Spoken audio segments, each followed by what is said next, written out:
Hello students, आज हम लोग आईसीआर का मॉडल पेपर सॉल्व करेंगे फिज़िक्स का। क्योंकि एग्ज़ाम की तैयारी आप लोग ज़ोरों से करिए। बीच बीच में आपको इस तरह से आईसीआर के मॉडल पेपर का सलूशन दिया जाएगा। आइए सॉल्व करते हैं।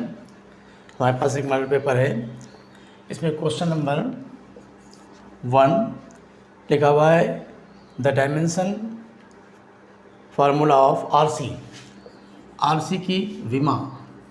देखिए, विमा वाले वीडियो में मैंने बताया था L/C, RC और LC, इन तीनों की विमा के बारे में बताया गया था निकालना। तो RC की जो विमा होती है वो टाइम के इक्वल होती है। जो समय की विमा होगी वही RC की विमा होगी, यानी इसकी विमा हो गई T। ऑप्शन में आपको दिया हुआ है M0 L0 T+1। ठीक, तो ये हमारा ऑप्शन नंबर ए सही होगा। ठीक, सेकंड क्वेश्चन देखते हैं। इसमें लिखा है if the distance travelled by a particle is in time t is proportional to t²। किसी वस्तु द्वारा चली गई जो दूरी है, डिस्टेंस, वो डायरेक्टली प्रोपोर्शनल टू t², समय के स्क्वायर पर डिपेंड है।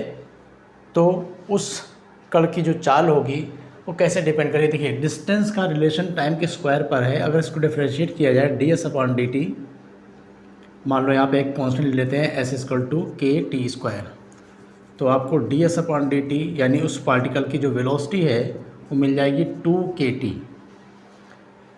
वेलोसिटी 2kt मिल गई, और ये वेलोसिटी का रिलेशन बता रहा टाइम के साथ साथ डिपेंड है, यानी वेलोसिटी भी टाइम पे चेंज हो रही है, समय के साथ साथ परिवर्तित हो रही है, यानी कण हमारा एक समान चाल से नहीं चल रहा है। अगर इसको एक बार और डिफ्रेंशिएट किया जाए dv/dt, तो ये मिल जाएगा 2k। ये क्या हो गया? एक्सेलरेशन। तो एक्सेलरेशन देखिए समय पर निर्भर नहीं है, यानी कण की जो त्वरण है वो समय पर निर्भर नहीं है, यानी कण हमारा एक समान त्वरण से गति कर रहा है। तो इसमें जो ऑप्शन नंबर है वो पहला सही होगा, यूनिफॉर्म एक्सेलरेशन। ठीक, चलिए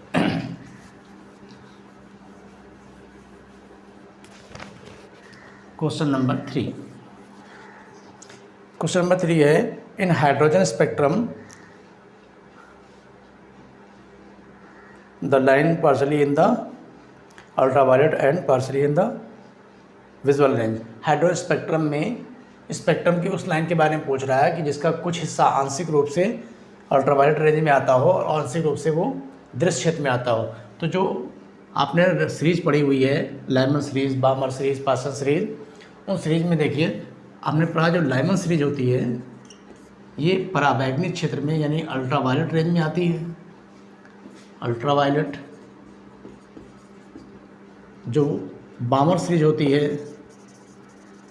ये आपका विजुअल रेंज में आएगी, दृश्य क्षेत्र में। और इसके बाद की जो तीनों सीरीजें हैं वो सब किस में आती हैं? इंफ्रारेड यानी अवरक्त क्षेत्र में। तो जब भी दृश्य क्षेत्र का नाम आ जाए कि कौन सी जो रेंज है वो दृश्य में आएगी, तो बामर सीरीज जो होती है वो दृश्य प्रकाश की रेंज में आती है। अब कह रहा कुछ हिस्सा अल्ट्रावायलेट में है और कुछ हिस्सा आंशिक रूप से विजुअल में आए। तो विजुअल का नाम आ गया, और तो इसके ऊपर क्यों होगा? लाइमन। तो हमारा सीरीज नाम यही रहेगा, बामर सीरीज, क्योंकि बामर सीरीज ही दृश्य क्षेत्र में आती है, बाकी कोई दृश्य क्षेत्र में नहीं आता, चाहे वो आंशिक रूप से हो चाहे पूर्ण रूप से हो। ठीक है, next question number 4।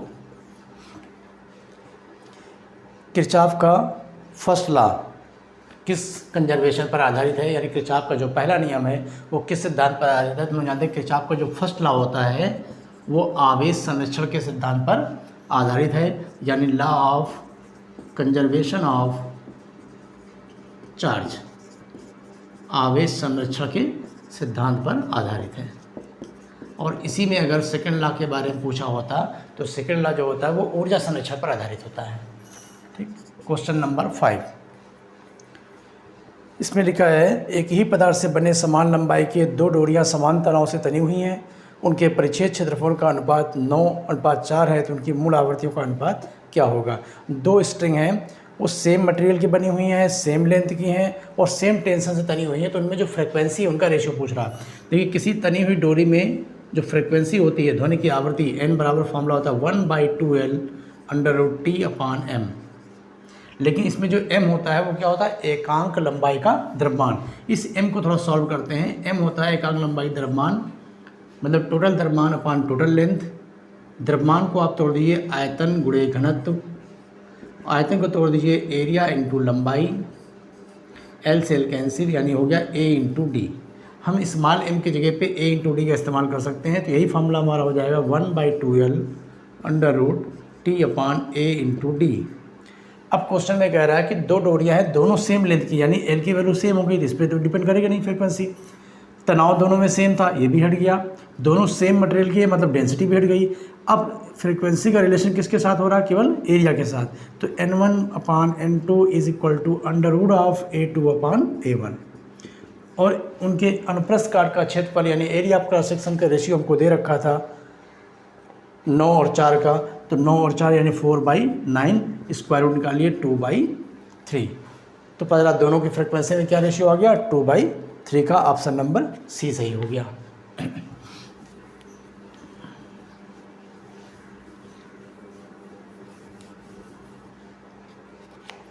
Question number 6। Question number 6 में है आयाम ए से सरल आवर्ती गति करने वाले कण की गति ऊर्जा और इससे समान होगी जब उसका मध्य बिंदु से विस्थापन। देखिए, कोई भी पार्टिकल जब एसएचएम करता है, एसएचएम करते हुए जब वो मीन पोजीशन से किसी भी पॉइंट पर पहुंचेगा, वाई मान लीजिए डिस्प्लेसमेंट वाई है, तो इस जगह पे इसकी काइनेटिक एनर्जी क्या होती है, पोटेंशियल एनर्जी क्या होती है। तो कह रहा हमको ऐसी प्लेस बता दीजिए जहाँ पर काइनेटिक एनर्जी और पोटेंशियल एनर्जी सेम हो जाए, तो उस समय इस वाई की वैल्यू क्या होगी। तो सपोज कर लो यहाँ पर काइनेटिक का पोटेंशियल सेम है, तो काइनेटिक का पोटेंशियल का फॉर्मूला सेम कर दो। काइनेटिक फॉर्मूला होता है half m⍵² a² minus y², और पोटेंशियल का फॉर्मूला होता है half m⍵² y²। Half m⍵² पूरा पूरा कैंसिल हो गया, a² इज इक्वल इधर चला गया 2y², y² की वैल्यू होगी a²/2, तो y की वैल्यू क्या होगी? a/√2। ये हमारा आंसर हो गया। जहाँ ए क्या है? एम्पलीट्यूड। यहाँ पे एम्पलीट्यूड कैपिटल लिखा हुआ है, उससे कंपेयर कर लीजिए। ऑप्शन नंबर बी आपका सही हो गया।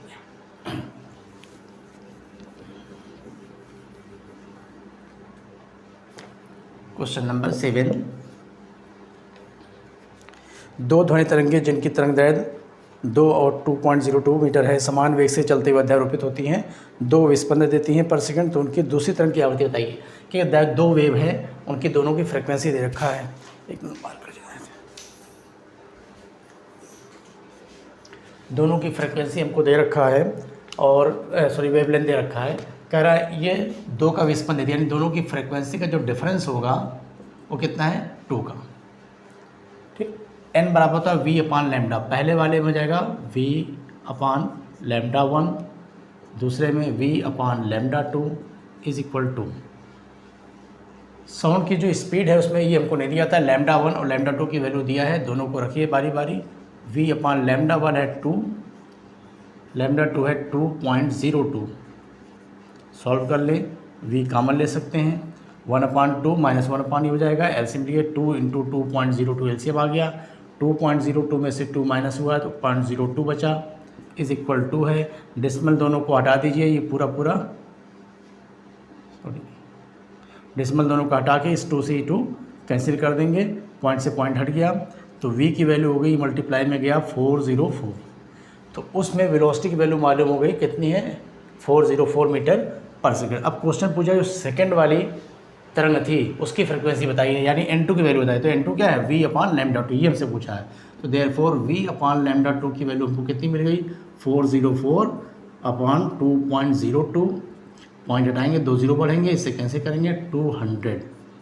ये हमारी सेकेंड वाले की फ्रिक्वेंसी आ गई 200 hertz.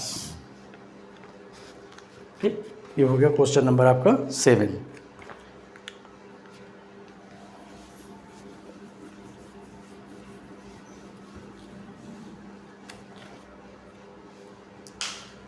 Question number 8। Question number 8 है इन LCR circuit phase difference between voltage and current. देखिए LCR सर्किट में क्या होता है कि जो फेज डिफरेंस का डायग्राम से समझा जाए, फेज डायग्राम से इधर करंट, R का वोल्टेज, L वाला वोल्टेज, C वाला वोल्टेज, इन दोनों का कैलकुलेशन करेंगे। VL और VC आपस में अपोजिट हैं, तो इनका रिजल्टेंट VL डिफरेंस VC एक तरफ कर लिया जाए, इसको हटा दिए। अब रिजल्टेंट वोल्टेज क्या हुआ? ये हुआ। रिजल्टेंट वोल्टेज और करंट के बीच जो एंगल होता है यही कहलाता है फेज डिफरेंस। तो फेज डिफरेंस का फॉर्मूला यहाँ से निकलेगा tan phi is equal to perpendicular upon base, यानी VL difference VC upon VR। प्रतिरोध के रूप में लेंगे XL difference XC upon R. लेकिन अब बात हो रही है रेजोनेंस की, अनुनाद की कंडीशन। तो जब ये सर्किट अनुनाद की दशा में होता है, अनुनाद की दशा में क्या होगा, एक्सेल और एक्सी आपस में बराबर होते हैं, तो ये चीज़ तो पूरी ज़ीरो हो गई। तो जीरो में आर से डिवाइड किया, ज़ीरो, यानी 10 फाई की वैल्यू आ गई ज़ीरो, देयरफॉर फाई की वैल्यू ज़ीरो। तो एलसीआर सर्किट में वोल्टेज और करंट में कोई फेज डिफरेंस नहीं होता। ठीक, नेक्स्ट क्वेश्चन देखिए 9 नंबर।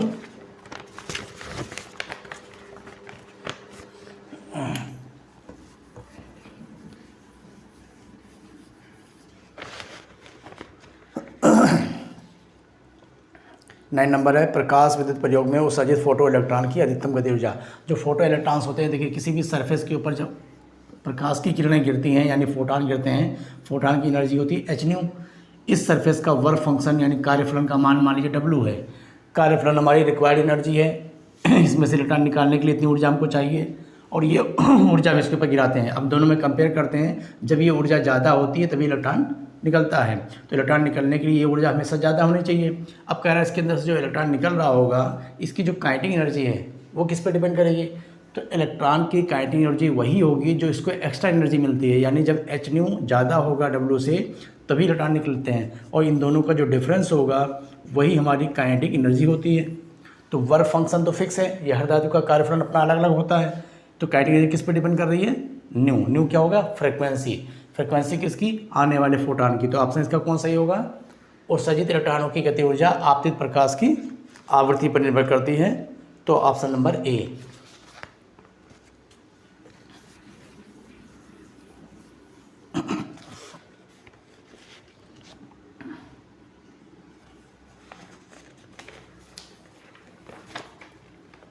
सारी क्वेश्चन नंबर हम लोगों ने 24 गलती से लगा लिया, 23 हम लोग को 9 नंबर लगाना था, सॉरी गलत हो गया। 9 नंबर क्वेश्चन देखिए, किसी ट्रायोड को वायनिश प्रवर्धक के रूप में प्रयोग करने पर इनपुट और आउटपुट वोल्टेज के बीच कलांतर, ये याद करना पड़ेगा, इनपुट और आउटपुट के बीच जो कलांतर होता है वो 180 डिग्री का होता है, जो कि पाई के बराबर है। पाई वाला ऑप्शन सही होगा। 10वां है, यदि कोई कण एक वृत्तीय पथ पर एक निश्चित चाल से चल रहा है तो उसका त्वरण कैसा होगा। देखिए जब सर्कुलर मोशन होता है तो सर्कुलर मोशन में किसी पार्टिकल की अगर स्पीड नहीं चेंज हो रही है, स्पीड कांस्टेंट है, एक नियत चाल से चल रहा है, तो भले ही स्पीड कांस्टेंट है लेकिन इसकी डायरेक्शन बार बार चेंज हो रही है, यानी वेलोसिटी में चेंजिंग हो रही है। इसमें एक त्वरण काम करता है जिसको आप पढ़ते हो अभिकेंद्र त्वरण, जो कि हमेशा केंद्र की ओर होता है। इसको केंद्रीय त्वरण, अभिकेंद्र त्वरण या त्रिज्य त्वरण भी कहते हैं, रेडियस की डायरेक्शन में। तो चूंकि यहाँ पे कह रहा है एक समान चाल से चल रहा है, तो इसका मतलब कौन सा त्वरण होगा, अभिकेंद्र त्वरण यानी त्रिज्या की दिशा में। तो लिखा केवल त्रिज्य त्वरण इसमें होगा। अगर स्पीड चेंज हो रही होती तो दो त्वरण काम करते, त्रिज्य त्वरण भी होता और स्पर्शरेखीय त्वरण भी होता। तो फिलहाल नियत चाल से चल रहा है, इसमें केवल त्रिज्य त्वरण होगा। ऑप्शन नंबर सी सही होगा।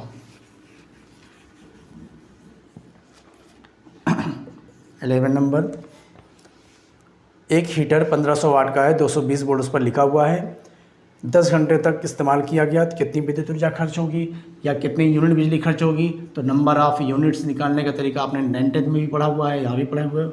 नंबर ऑफ़ यूनिट्स निकालने के लिए कितने वाट की चीज़ है, कितने घंटे इस्तेमाल हो रही है और 1000 से डिवाइड।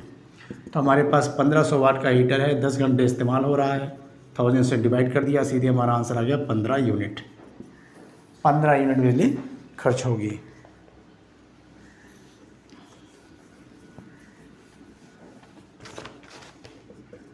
नंबर, निम्न में से कौन सा जड़त्व के सिद्धांत पर आधारित है, यानी which law is the based of concept of inertia. Inertia के सिद्धांत पे कौन सा है, Newton first law.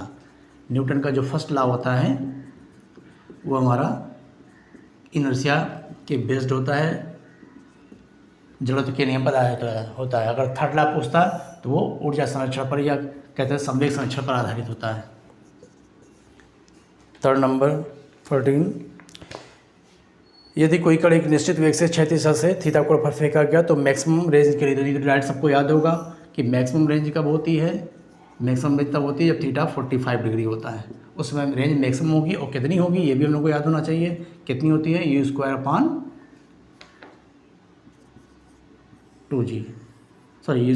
g। Range का formula u square sine 2 theta upon g, sine की वैल्यू 1 हो जाती है। तो मैक्सिमम रेंज के लिए एंगल कितना हो चाहिए 45, ये हमारा आंसर होगा 45। 14 नंबर है 104 डिग्री फ़ारेनहाइट को सेल्सियस के कंपेयर करना है। तो फॉर्मूला आपको पता है F-32/9 बराबर C/5।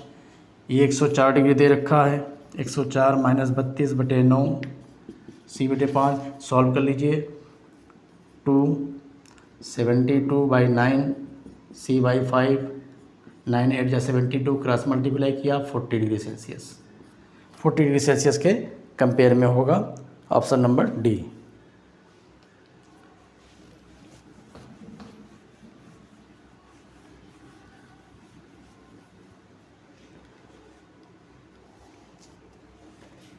क्वेश्चन नंबर 15 देखिए, इसमें लिखा है 6000 एंगस्ट्रॉम वाली प्रकाश की किरण निर्वात से 1.5 अपवर्तनांक वाले माध्यम में प्रवेश करती है। जब लाइट एक मीडियम से दूसरे मीडियम में जाती है तो स्नेल लॉ क्या कहता है, 1 = पहले मीडियम में वेवलेंथ अपान दूसरे मीडियम में वेवलेंथ। वेवलेंथ हमको दे रखा है 3/2, अपवर्तनांक 1.5 मतलब 3/2। पहले मीडियम में वेवलेंथ थी 6000 एंगस्ट्रॉम, दूसरे में कितनी होगी हमको बताना है। सॉल्व कर लीजिए, 3 2 जा 6, λ2 की वैल्यू आ गई 4000 एंगस्ट्रॉम। आंसर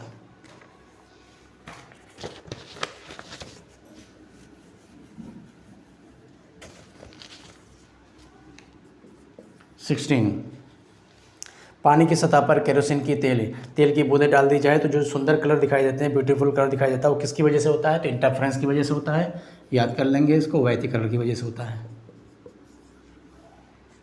17 क्वेश्चन में निम्नलिखित में से कौन सा प्रभाव ध्वनि तरंगों में नहीं होता। तो हम जानते हैं लाइट और साउंड दोनों ही वेव हैं, और दोनों में वेव की जो घटनाएं होती हैं, परावर्तन अपवर्तन, काफ़ी सी घटनाएं सेम होती हैं। लेकिन जो पोलराइजेशन होता है, जिसको आप ध्रुवण कहते हो, ध्रुवण यानी पोलराइजेशन जो होता है वो लाइट में तो होता है लेकिन साउंड में नहीं होता। तो ध्वनि में कौन सा गुण नहीं पाया जाएगा, पोलराइजेशन नहीं पाया जाएगा, क्योंकि जो पोलराइजेशन होता है वो तरंगों की अनुप्रस्थ प्रकृति के कारण होता है, और लाइट में अनुप्रस्थ प्रकृति होती है लेकिन साउंड में नहीं होती। 18, किसी भी माध्यम में स्वतंत्र कणों का विसरण, जो विसरण होता है डिफ्यूजन का रीजन क्या होता है, concentration of liquid, high concentration से लो कंसंट्रेशन। तो इसमें जो कंसंट्रेशन होगा उसकी वजह से, यानी सांद्रता जिसको बोलते हैं, सांद्रता की वजह से ही विसरण होता है, और हमेशा हाई सांद्रता से लो सांद्रता की ओर हमारे पार्टिकल्स जो है आपस में आके मिलते हैं। तो इसका ऑप्शन आपका सही हो जाएगा सी पार्ट। 19 नंबर क्वेश्चन लिखा हुआ है, एक लेंस है जो एयर में था तो उसकी फोकल लेंथ 12 सेंटीमीटर थी। जब 1.33 अपवर्तनांक वाले लिक्विड में डुबा दिया जाए फोकल लेंथ कितनी होगी। देखिए इसके लिए हम लोग क्वेश्चन सॉल्व करते हैं कि जो लेंस की फोकल लेंथ होती है 1/f n - 1/r1 - 1/r2। दो इक्वेशन बनाते हैं। जब ये लेंस एयर में था तो उसकी फोकल लेंथ हमको दे रखा था, एयर में इसकी फोकल लेंथ है 12 सेंटीमीटर, और एयर में जब रखेंगे तो एयर के रिस्पेक्ट में ग्लास का इंडेक्स हमको दे रखा है 1.5, 1/r1 - 1/r2। इसकी वैल्यू हमको नहीं पता। 1.5 में से 1 गया 0.5 बचा, मतलब 1/2, और 1/2 किससे कैंसिल करेंगे तो 1/6। तो 1/6 की वैल्यू मिल गई 1/r1 - 1/r2। ये हम इस्तेमाल कर लेंगे। अब हम इसको इस्तेमाल करेंगे जब हमने इसको लिक्विड में डुबा दिया, तो लिक्विड में जो फॉर्मूला होता है फोकल लेंथ का, अब लिक्विड के रिस्पेक्ट में ग्लास का इंडेक्स चाहिए, तो लिक्विड के रिस्पेक्ट में ग्लास का इंडेक्स -1, 1/r1 - 1/r2। इसी को आपको सॉल्व करना है। तो लिक्विड के इंडेक्स में ग्लास का इंडेक्स कैसे निकालेंगे, 1n2 = n2/n1, यानी ग्लास का इंडेक्स ऊपर होगा लिक्विड का नीचे, एयर के रिस्पेक्ट में 1/r1 - 1/r2। इसकी वैल्यू हम लोग निकाल चुके हैं, वो इस्तेमाल कर लीजिए सीधे 1/6। अब इसको सॉल्व करते हैं। इसकी वैल्यू हमको 3/2 दिया हुआ है, ये 1.3 दिया है मतलब 4/3, 1/6, ये हो गया 9/8 - 1/6। तो 9/8 - 1 तो हो गया 1/8, और ये 1/6 यानी 1/48। तो फोकल लेंथ हो गया 48 सेंटीमीटर। लिक्विड में डुबाने पर उसकी फोकल लेंथ जो होगी वो 48 सेंटीमीटर हो जाएगी।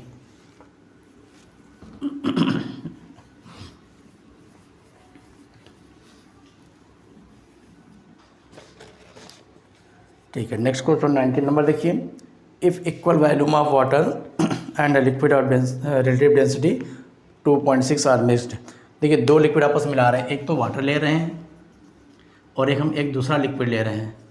वाटर की डेंसिटी 1 × 10⁻³ और वो जो लिक्विड लिया गया है उसके रिलेटिव डेंसिटी हमको दिया है 2.6। रिलेटिव डेंसिटी मतलब होता है वाटर के कंपेयर में कितना, तो ये 2.6 टाइम्स। तो दोनों की डेंसिटी मालूम हो गई, दोनों के बारे में दे रहा, दोनों का वॉल्यूम इक्वल लेके चलना है। इसका वॉल्यूम भी ले लिए, इसका वॉल्यूम भी ले लिए। इसका मास कितना आ जाएगा, पहले वाले का अगर मास निकालते हैं तो mass equal to volume into density, तो v × 10⁻³ इसका मास निकालेंगे दूसरे वाले का वॉल्यूम इंटू डेंसिटी, तो 2.6v × 10⁻³। दोनों का मास मालूम हो गया। अब कह रहा दोनों को मिक्स कर दिया जाए तो मिश्रण का रिलेटिव डेंसिटी कितनी होगी, तो रिलेटिव डेंसिटी मिक्सर की निकालेंगे कुल द्रव्यमान बटे कुल आयतन, total mass upon total volume. Solve कर लीजिए। टोटल मास हो गया m1 + m2, दोनों को ऐड कर लेते हैं m1 + m2, total volume v1 + v2।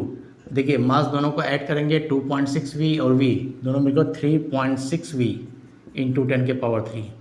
Volume v1 और v2 दोनों का वॉल्यूम सेम था तो v + v हो गया 2v, v से v कैंसिल, यह गया 1.8 × 10⁻³। तो ये हमारा मिक्सचर की डेंसिटी आई, लेकिन रिलेटिव डेंसिटी पूछ रहा है। तो रिलेटिव डेंसिटी मतलब वाटर के कंपेयर में कितना हुआ, तो वाटर के कंपेयर जो करेंगे तो 1.8, ये हमारा आंसर हो जाएगा। ठीक, क्वेश्चन नंबर हो गया हम लोगों का 20।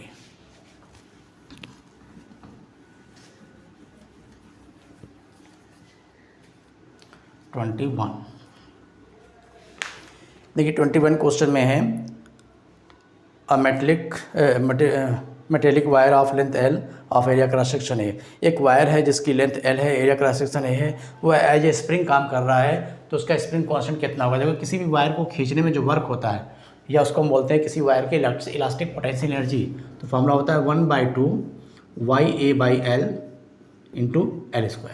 अगर ये वायर एक स्प्रिंग की तरह काम कर रहा है तो स्प्रिंग को खींचने में भी वर्क होता है। स्प्रिंग की जो पोटेंशियल एनर्जी होती है फॉर्मूला होता है 1/2 K, और स्प्रिंग में जो भी आपने एक्सपेंशन किया हुआ, जो भी खींचा हुआ है L।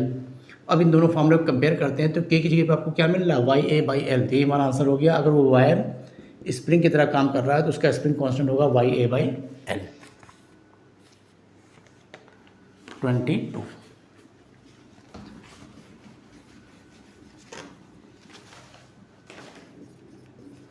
देखिए 22 नंबर क्वेश्चन है two thin lenses of focal length f1 and f2 और कंबाइंड। दो लेंसों को कॉन्टेक्ट में रखा गया है तो इनकी पावर पूछ रहा, कंबाइंड पावर कितनी हो जाएगी। दो लेंसों को जब सटा के रखेंगे तो कंबाइंड पावर P1 + P2 होगी।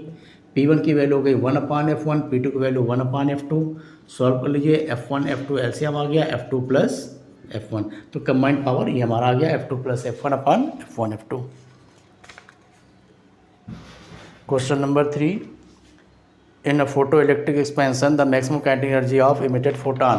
ये हम लोग पहले कर चुके थे कि जो फोटॉन उत्सर्जित होते हैं उनकी मैक्सिमम काइनेटिक एनर्जी, तो काइनेटिक एनर्जी फॉर्मूला होता है आपतित फोटॉन की ऊर्जा माइनस कार्यफलन। तो कार्यफलन की वैल्यू फिक्स होती है, यानी काइनेटिक एनर्जी डिपेंड कर रही है फ्रिक्वेंसी पर। फ्रिक्वेंसी क्या हो गया, आपतित फोटॉनों की ऊर्जा, आपतित फोटॉनों की आवृत्ति।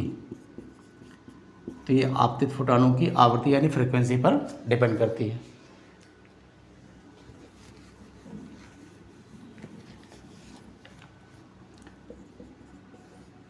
When a pure silicon crystal is doped heavily with गैलीलियम, जब एक शुद्ध क्रिस्टल को गैलियम के साथ मिश्रित किया जाए तो किस प्रकार का अर्धचालक बनता है। तो आपको मालूम है जब 3 वैलेंसी वाले कोई चीज़ मिलाएंगे तो पी टाइप सेमीकंडक्टर बनता है। तो यहाँ पर पी टाइप सेमीकंडक्टर तैयार होगा। 25 प्रसर्व तरंगों की हवा में तरंगें किस कोट की होती है। तो ये आपको याद रखना पड़ेगा, जितनी भी अल्ट्रासोनिक वेव्स होती हैं उनकी जो वेवलेंथ होती है उसकी रेंज होती है 1 सेंटीमीटर। तो 1 सेंटीमीटर की कोट की होती है, और 1 सेंटीमीटर को यहाँ पे ऑप्शन में मीटर में दे रहा है, इसलिए 10⁻⁻² मीटर।